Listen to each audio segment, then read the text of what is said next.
বন্ধুরা, ফেব্রুয়ারি মাস কিন্তু পড়ে গেছে।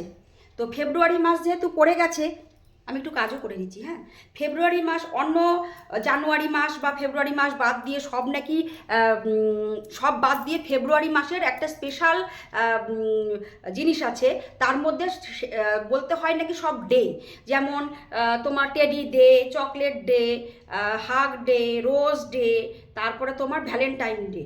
তো আমাদের সময় তো এগুলো ছিল বলে আমার মনে পড়ে না। কোনো দিন কারো থেকে হাগ ডেও পাইনি, কারো থেকে টেডি ডেও পাইনি, একটা চকলেটও পাইনি, কিছুই পাইনি। আচ্ছা, বিয়ে করলাম, বিয়ে হয়ে এমন একটা বরের কাছে পড়লাম যে তার ম্যারেজ ডেও মনে থাকে না, তার শুধু একটা কথাই মনে থাকে, কি বলো তো? খেতে দে, খেতে দে, তার শুধু খেতে দেটাই মনে থাকে, আর কিছুই মনে থাকে না। আমিও তাই, আরে খুন্তি দে, হাতা দে, মাংস দে, মাছ দে, রান্না করি আর খেতে দিই। ঠিক আছে, এই হচ্ছে আমাদের জীবন।